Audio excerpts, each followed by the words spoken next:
April of this year, I took a trip to Sedona, Arizona. What brought me to Sedona, Arizona? To tell you the truth, I don't really know, but I have an idea. I think it might have something to do with my hair. You see, I love getting my hair cut. I love getting my hair cut. But even more than getting my hair cut, I love barbershops. I love everything about barbershops. I love the smell of barbershops. I want to bottle that fragrance. You know that smell? The smell of hair tonic mixed with baby powder, mixed with sweaty old men? Old men who go into barbershops not necessarily because they need a haircut, but maybe just so they can shoot the shit to kill an hour or a day or a lifetime. I love that TV show, the Andy Griffith Show, mostly for the scenes that take place in Floyd's, because I love barbershops. Well, I moved to Davis, California when I was only 4 years old, and it was then that I started getting my haircut at the Davis barbershop by a man named Cav. And Cav was a fantastic barber. Cav was so good at cutting my hair that when I moved to San Francisco, and when I moved to Berkeley, and when I traveled up and down the east coast of this great nation, and when I traveled all around the world, I would always save my haircuts for when I could get back to Davis, California, and let Cav do the job. He was that good of a barber. And Cav had this wonderful trait about him. When he was done with your haircut, as he was pulling off your smock, he used to make this sound. He would go like this. He would go, okay. And I loved that sound. I loved the sound of Cav pulling off my smock and saying, okay. I loved that sound so much that when I was in college, I took a class on lighting and sound design for film, theater, and television.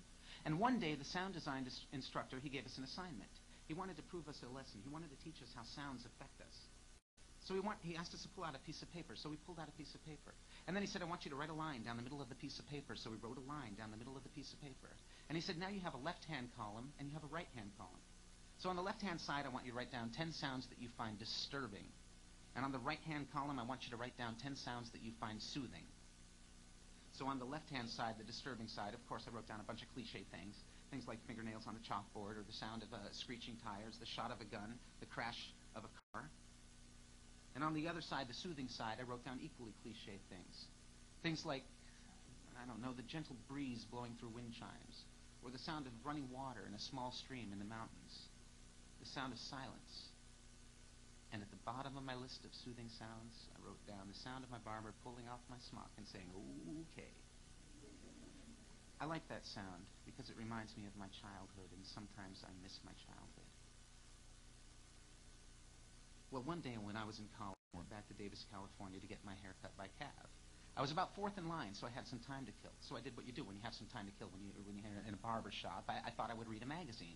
Now, at the Davis barber shop, they have stacks and stacks and stacks and stacks of magazines. Most of them are old issues of guns and ammo or hunting and fishing, a couple of hobbies that I don't have too much of an interest in. But if you're lucky enough and if you look hard enough, you might find a Cosmo. Or a People, or a Rolling Stone, or an Entertainment Weekly. They keep the Playboys in a barber chair, in a drawer behind the barber chairs. You have to ask for those. And I think on this particular occasion, I was lucky enough to come across an old issue of Rolling Stone magazine. Now, in this issue of Rolling Stone magazine, there was an interview with Woody Allen. Now, look, I love Woody Allen. I don't care about his personal life because I love his art. I appreciate his art. I love his movies. Not so much the most recent movies, but the older ones, the classics. I mean, anybody who can pull off making a movie about a giant tit attacking a small town is okay in my book. So I was reading this interview with Woody Allen, and at one point the interviewer asked him a question. He said, is there anything in the world that you're jealous of? And Woody Allen said, yes. He said the one thing in this world that he was jealous of was spiritual people who completely believe in their faith. He said he was jealous of Catholics who completely believe in Catholicism, or Jewish people who completely believe in Judaism, and even atheists who completely believe in nothing. He said he was tired of being an agnostic, and he wished that he could have blind faith in something, anything. And when I read his response to that question, I thought to myself, my God, not only do I look like Woody Allen, but I think like Woody Allen, because this has been my problem my entire life. I have no spirituality, none. I mean, I was born Catholic, yes. I was baptized Catholic, but I don't remember it. I've had communion, but the only thing that communion ever meant to me is that I could have a snack at the end of church and I could drink wine while I was underage. I went to catechism classes, and all the other kids used to threaten to beat me up after Sunday school. Pretty good Catholics, don't you think? And I went to church once in my life, and I lied.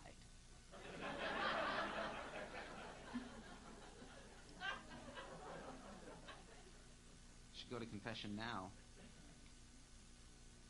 My priest would have a field day. I'd probably have to do 1,000,000 Hail Marys, and to tell you the truth, I don't even know what a Hail Mary is. And I've read the Bible almost completely from cover to cover. It's true. And in my youth, I took it as fact, but in my heart and my soul, I never truly believed it. And it wasn't until I was in high school, and I was in a play called Inherit the Wind. You know that play Inherit the Wind about the Scopes monkey trial? It was then that I became exposed to the theories of Charles Darwin. Now, the beautiful thing about Inherit the Wind is that it doesn't discredit Darwin, and it doesn't discredit the Bible. It believes that the two can coexist. It believes that creationism and evolutionism can coexist. So because of Inherit the Wind, I became an agnostic, and I stopped going to church altogether. Well, not altogether. I would still go to weddings and to funerals. But I stopped going to Mass, except for every year, once a year, on Christmas Eve at midnight. Midnight Mass. Yes, I became what I have termed a pathetic Catholic. A pathetic Catholic is somebody who only goes to church once a year, every year, on Christmas Eve at midnight Mass, and for some reason we think that's good enough to get us into heaven. Now, because there are so many pathetic Catholics, you have to show up to midnight Mass a little bit early.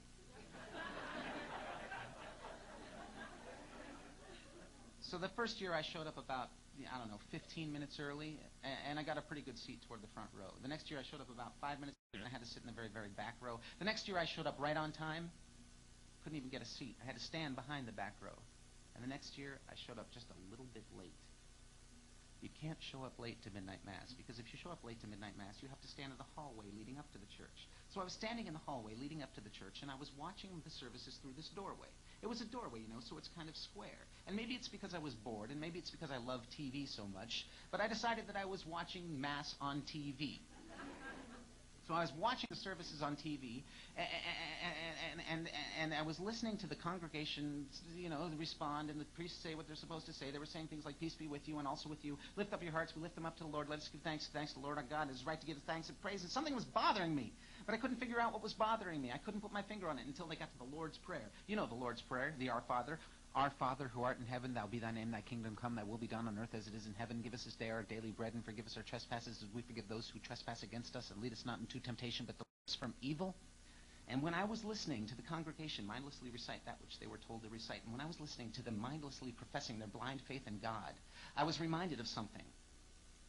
Maybe it was because it was on my TV screen, but I was reminded of something. I was reminded of the Planet of the Apes. Now, not the first Planet of the Apes movie, the second Planet of the Apes movie. Because in the second Planet of the Apes movie, there's all the apes live above ground, but there's this colony of superhuman beings who live below ground. And every day, this colony of superhuman beings, they all go into a church-like room, and they all sit there, and they mindlessly profess their blind faith, not in God, but in a nuclear bomb. And when I found myself comparing my religion, my church, my faith, to the Planet of the Apes, I couldn't do it anymore. So the agnostic turned into an atheist, and I stopped going to midnight Mass, but instead I created for myself a new midnight Mass. Instead of going to church every year at midnight on Christmas Eve, me and my friend Anthony Costello decided that we would hook up at some greasy spoon somewhere and just talk about stuff. Every year at midnight on Christmas Eve, me and Anthony Costello would sit in a greasy spoon and talk about stuff. But it seems that all my religions are doomed to a slow failure. Because the first year as an atheist, we showed up at Cindy's restaurant here in Davis. We just sat there. We smoked cigarettes. We drank coffee. And we talked about life, love, death, and everything in between. But the next year, they enforced the smoking ban. So we couldn't smoke cigarettes out there. That was okay. We just drank coffee, and we talked about life, love, death, and everything in between. And the next year, they opened up a Lions in town. So Cindy started closing their doors at 10 p.m. That's okay. We went to Lions at midnight. We sat there, and we talked about life, love, death, and everything in between. And the next year, I gave up coffee. But that was okay. I sat there, I drank herbal tea, Anthony drank coffee, and we just talked about life, love, death, and everything in between. And you want to know something? Last year, Anthony didn't even show up. But that's okay. I went to Lions by myself, and I sat there with my herbal tea, and I thought about life, love, death, and everything in between. Well, I was pretty happy being an atheist until events of my recent past, which have left me with an overwhelming desire to find some spirituality. I keep thinking about that Woody Allen article. I keep thinking about what he said. And I keep thinking about the events of my recent past. And I keep thinking how much I wish I could find blind faith in something, anything. And for some reason I thought maybe I could find it in Sedona, Arizona.